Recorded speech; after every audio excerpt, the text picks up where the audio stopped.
Cannibalism அப்படின்னா, ஒரு இனம் தன்னோட இனத்தையே சாப்பிடுறது பேரு தான் கேனிபலிசம்னு சொல்லுவாங்க. அதுல ஹியூமன் கேனிபலிசம்ங்கிறது இல்லீகல்னு சொன்னாலும், வைல்டுல ஒரு காமனான திங் தான். இப்போ கேனிபலிசத்திலேயே நெறைய கிளாசிஃபிகேஷன்ஸ் இருக்கு. ஒண்ணொண்ணா பார்ப்போம் வாங்க. Filial cannibalism. இந்த டைப் ஆஃப் கேனிபலிசம்ல பார்த்தீங்கன்னா, பேரண்ட்ஸே தன்னோட குட்டிங்கள சாப்பிடுங்க. எந்த ரீசனுக்காகன்னா, ஒண்ணு அந்த பேரண்ட்க்கு நியூட்ரியன்ட் ஃபேக்டர் கம்மியா இருந்திருக்கணும்.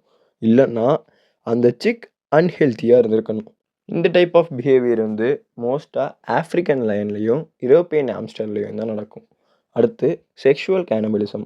இது எப்போ நடக்கும்னா, ஒரு மேட்டிங் ப்ராசஸ் போதோ, இல்ல அந்த மேட்டிங் ப்ராசஸ் முடிஞ்சதுக்கப்புறமோ, ஃபீமேலால மேல் கன்சியூம் பண்ணப்படும். அப்படி மேல அந்த ஃபீமேல் கன்சியூம் பண்றதுனால, அந்த ஃபீமேலுக்கு எக்ஸ்ட்ரா நியூட்ரியன்ட்ஸ் அண்ட் புரோட்டீன்ஸ் குட்டி போடுறதுக்கும், குட்டிங்கள வயித்துல சுமக்கிறதுக்கும் கிடைக்கும்னு சொல்றாங்க. இது மோஸ்ட்டா பிளாக் விடோ ஸ்பைடர்ஸ்லயும், பிரேயிங் மேண்டிஸ்ன்னு சொல்லப்படுற கும்மிடி பூச்சிலையும் தான் பார்க்க முடியும். அடுத்து பார்த்தீங்கன்னா, சிப்லிங் கேனிபலிசம். இதுக்கு இன்னொரு பேர் ஃப்ராட்டர்னல் கேனிபலிசம்.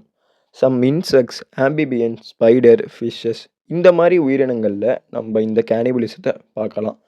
இதுக்கான மீனிங் என்னன்னா, ஒரு கிரியேச்சர் தன்னோட சிப்லிங்கையே சாப்பிடுறது தான் இந்த ஃப்ராட்டர்னல் ஆர் சிப்லிங் கேனிபலிசம். இது முக்கியமான ரீசன் பார்த்தீங்கன்னா, ஒண்ணு அந்த சிப்லிங் முன்னாடியே பிறந்திருக்கணும். இல்ல அது இந்த சிப்லிங்கை விட பெருசா வளர்ந்திருக்கணும்.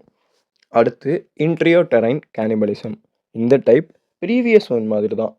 பட் இந்த ப்ராசஸ் பார்த்தீங்கன்னா, தன்னோட தாயோட வயிற்றுக்குள்ளார எம்பரியோ ஸ்டேஜ்ல இருக்கும்போதே நடக்கும். சில சாலமாண்டர் ஸ்பீஷிஸ்லயும், டைகர் ஷார்க்ன்னு சொல்லப்படுற ஒரு வகையான சுறா மீன் இனத்திலயும் தான் இந்த மாதிரியான கேனிபலிசம நம்மளால பார்க்க முடியும். இது மேட்ரிஃபேகி.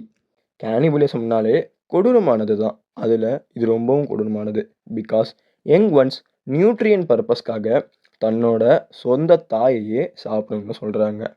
சம் ஸ்பீஷிஸ் ஆஃப் சென்டிபீட்லயும், கிராப் ஸ்பைடர்லயும் நம்மளால இந்த பிஹேவியர பார்க்க முடியும். அடுத்து பார்த்தீங்கன்னா, ஹெட்டிரோ கேனிபலிசம். இதுக்கான மீனிங் ஒரு இண்டிவிஜுவல் தன்னோட ஓன் ஸ்பீஷிஸ்லயே தனக்கு ரிலேட்டடே இல்லாத இன்னொரு இண்டிவிஜுவல சாப்பிடும். இதுக்கான பெஸ்ட் எக்ஸாம்பிளா இந்த கிராஸ் ஹாப்பர்ஸ சொல்லலாம். என்னதான் இந்த கிராஸ் ஹாப்பர்ஸ்லாம் ஹெர்பிவோரஸ்ன்னு சொன்னாலும், ஓவர் கிரவுடடா இருந்ததுங்கன்னா, அதுங்க பிஹேவியர் சேஞ்சஸ் ஆகி பக்கத்துல இருக்கிறதையே வேட்டையாடி சாப்பிடக்கூடிய உயிரினங்கள் தான் இந்த கிராஸ் ஹாப்பர்ஸ்.